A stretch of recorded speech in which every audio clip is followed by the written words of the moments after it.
Hey everybody, this is Tracy here with another edition of A View from Tracy's Point, and we are here to recap the new Fox series called 911.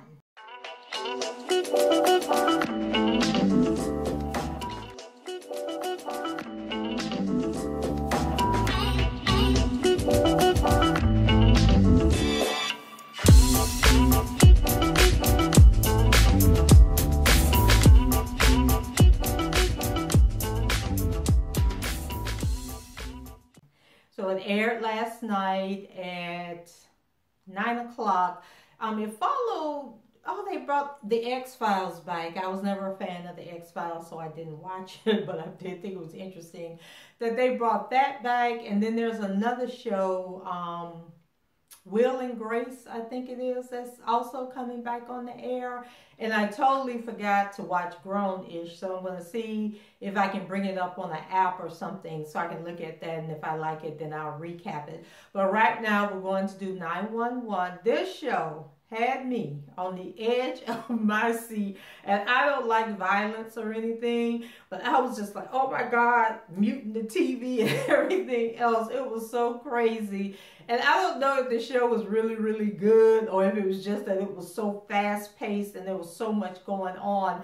And I might be aging myself right now, but there used to be a show that used to come on NBC, I think it was, called Emergency. And they had like a similar format where you had these guys who worked, they were paramedics, I believe, and then we would get to watch them go out on these calls and save people's lives. So this is like the modern version of Emergency, and it incorporates the first responders, the police, and then also we get to meet and find out more about the people that actually take the 911 calls. And so Connie Britton is the actress, and her mom has Alzheimer's.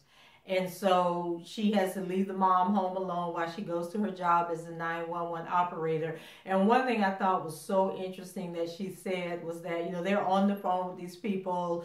They are getting help to them. They're trying to keep them calm. They're sometimes walking them through saving a loved one's life with CPR or whatever. And then as soon as the paramedics or the police arrive, people just hang up on them. And so I'm thinking, that's got to make you feel bad after you done get all emotionally involved with these people. And I know I could never be a 911 operator, because she had this one call where the lady called and was upset about her chicken nuggets. And we done seen this story in the news a couple of times where people call 911 because they were upset because their orders at fast food restaurants weren't what they expected. So she basically told the lady, you know, you can go to jail for calling, you know, the emergency number with a non-emergency. She said, now eat your chicken nuggets and get the hell off my life. I was like, okay. So I think that was the first thing. So then we had, I think it was like 4 or 5 things. So let me see if I can remember. There was a little boy who was drowning in the swimming pool, and the mom, you know, she had to walk the mom through doing CPR and everything. Then there was a call where a lady, there was a baby in the plumbing. Now y'all, now this is one of the parts where they had to really stretch our imagination, because they were saying that the baby could have been born premature, and then the mother flushed the baby down the toilet. So of course I went in my bathroom and I'm looking at my toilet trying to imagine a baby going down the toilet and getting stuck in the plumbing. And maybe it was the camera angle, but I could see a baby that was probably where the mother was 6 or 7 months, because then it would be really tiny. But this baby looked like a full-term baby that had been out of the hospital for about a month. The baby was so big, and I'm like, how in the hell did she flush that baby down that doggone toilet stool? But we're going to roll with it. So then they had to bust out the wall, cut the pipes, and get the baby out of this tube thing. So that was kind of like, I say, stretching our imagination. Then they had the lady with the boa constrictor that was wrapped around her neck, choking her to death. And then one of the firemen came in. So when the baby was stuck in the plumbing, he came in with this pick. It's like an axe on one side and a pick on the other side. And so he like was getting ready to bam into the wall. But it was like, no, you can't do that. You know, you might hit the baby or whatever. So then when they had the scene with the boa constrictor, the Asian guy, I think it was, came in with that same tool and he just chopped the boa constrictor in half. I was just like, what the hell? And I'm sure that all these stories were things that have actually happened in, you know, real 911 calls that they are reenacting. But I'm just thinking, people be going through some things in their lives. Then we had the little girl who was she was 9 years old, and 9 years old, and she had been left home alone, and someone broke into the house. And so they had to, you know, she's running around the house trying to hide. She didn't know her address. I don't think she knew her phone number. Then they told her to look out the window and see if there was something, like she could describe the house. But every house in this subdivision was identical.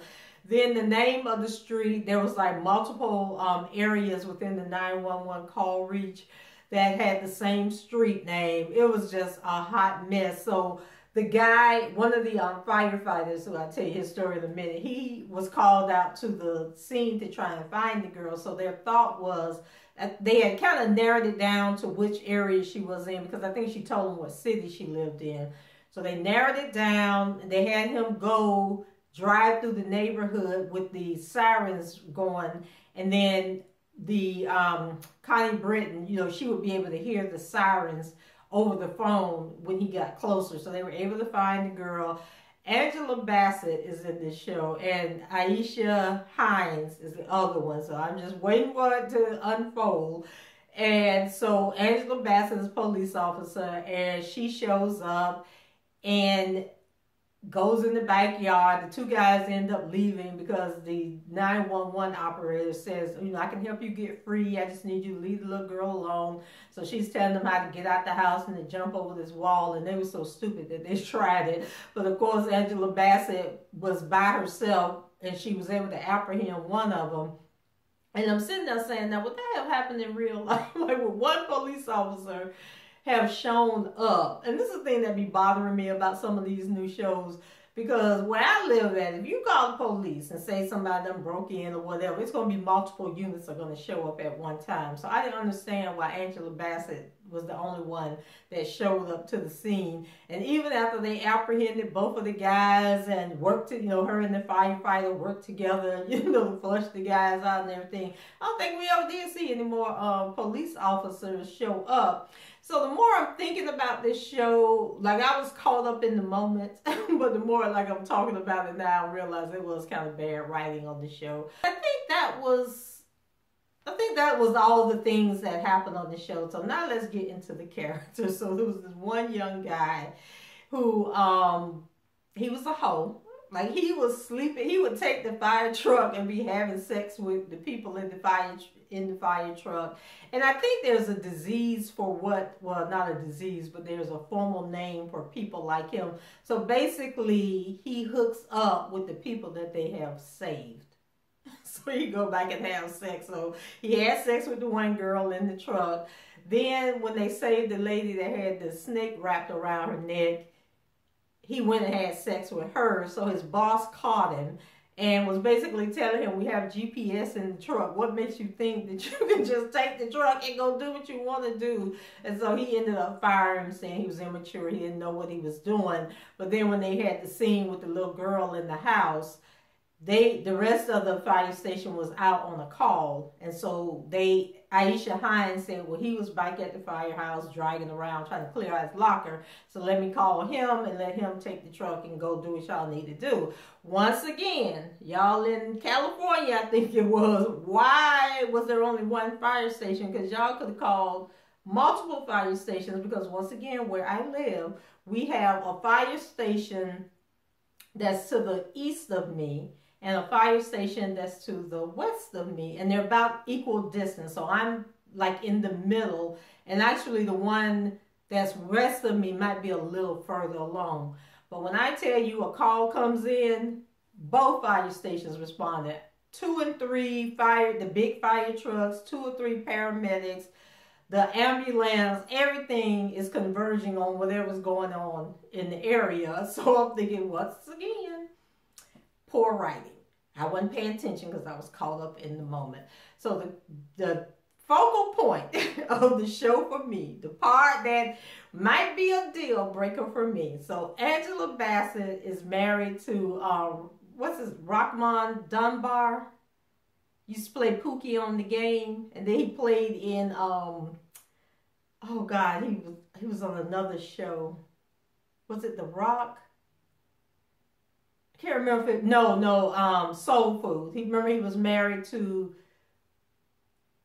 Lord, I'm about to call the girl Maxine. But anyway, he was on Soul Food, and then he was on The Game, and he played Tasha Mack's boyfriend that was like the gang member. Everybody was scared of him, even though he acted like a little wuss. Well, he's married to Angela Bassett on the show, so then they're arguing, carrying on. So the kids, they had 2 kids, boy and a girl, sitting at the table.